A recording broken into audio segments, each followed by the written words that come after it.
এই যে এটা দেখতে পাচ্ছেন, এটা হলো আমাদের বাদাম গাছ। এই গাছটাকে তুলে তারপর আমি আপনাদেরকে বাদাম দেখাবো। নমস্কার সবাইকে, চলে এসেছি আবার নতুন আরেকটি ব্লগ নিয়ে। আমি আশাপূর্ণা আপনাদের সামনে।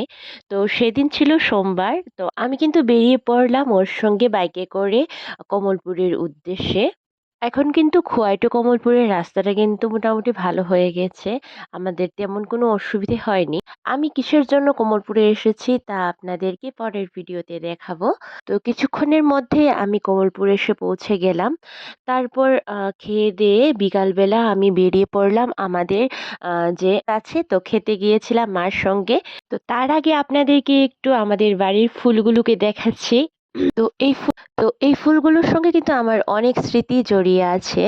তো এখানে দেখুন এই হলুদ ছোট ছোট ফুলগুলো, এগুলো কিন্তু আমার খোয়াইয়ের বাড়িতেও আছে, যা এখানেও ফুটেছে, কিন্তু খুব সুন্দর করে ফুটেছে। এই ফুলগুলো না ছোট ছোট হলেও কিন্তু দেখতে বেশ লাগে, সবগুলো যখন একসঙ্গে ফোটে। আর এইগুলো হলো ডালিয়া ফুল, এগুলো একটু একটু করে ফুটছে। এবার কিন্তু মা তেমন বেশি লাগায়নি, না হলে প্রত্যেক বছর কিন্তু অনেকগুলো লাগায় মা। এই যে দেখুন নিচেও কিন্তু অনেকগুলো ফুটছে, আর অনেকগুলোর কিন্তু কলিও এসেছে। তারপর এই যে দেখুন, এই ফুলটাকে কি আপনারা চিনতে পাচ্ছেন?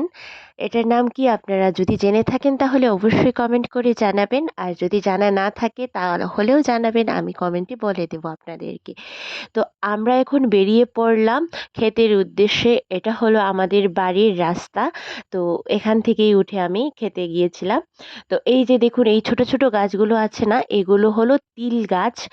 তো কয়েকদিন আগে যে আমি ভিডিও দিয়েছিলাম ওখানে দেখিয়েছিলাম যে আলু তুলেছিলাম।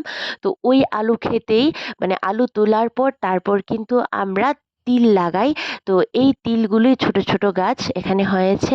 তো তারপর আমরা মা আর আমি মিলে কিন্তু কিছুটা মরিচ পেড়েছিলাম। এই যে মরিচ গাছগুলো দেখতে পাচ্ছেন, এগুলো কিন্তু মোটামুটি শেষের দিকে, মানে শেষ হয়নি এখনো, গাছগুলো মোটামুটি ভালোই আছে। যতদিন না পর্যন্ত আমাদের বরফ পড়বে, মানে শিলাবৃষ্টি হবে, ততদিন পর্যন্ত মোটামুটি ভালো থাকবে মরিচ।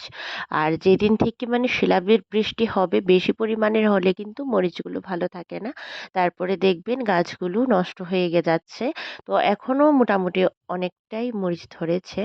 ভিতরে কিন্তু অনেকগুলো আছে, আমি ভিডিও করতে পারছিলাম না, তো তার জন্য করিনি। আর এই যে দেখুন আমাদের ক্ষেতের একদম নিচেই আছে ধলাই নদী।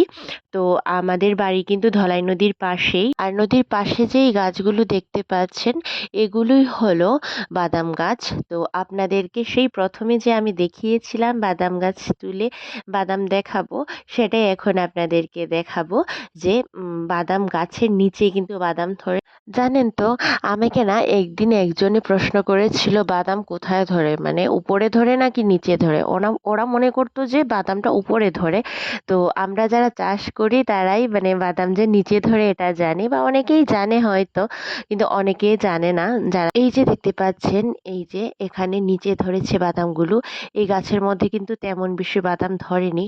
আর এই বাদাম যে এটা কিন্তু বীজ বাদাম হবে, তার জন্য এই সময় কিন্তু বাদামটা তেমন বেশি ধরে না। আমরা কিন্তু বাদাম বছরে দুবার লাগাই। তো একবার হলো মানে খাবারের জন্য বা বেচার জন্য, আর পরের বার যেটা লাগাই ওটাও আমরা বিক্রি করি। কিন্তু এটা মেইনলি আমরা বীজ করার জন্য এটা লাগাই। তো তারপর আমরা বাড়িতে চলে আসলাম। আসার পর সন্ধ্যাতে কি খাবো ভাবছিলাম, তো তারপর তরমুজ কাটলাম আমি। তো তরমুজ কেটে, আমার তো খুবই প্রিয় এটা, তো খেলাম। তো খুব ধন্যবাদ ভালো সবাইকে হয়েছে ভিডিওটি এটা। সম্পূর্ণ দেখার জন্য, আর আমার ভিডিওটাকে এত ভালোবাসা দেওয়ার জন্য আপনাদেরকে অসংখ্য ধন্যবাদ।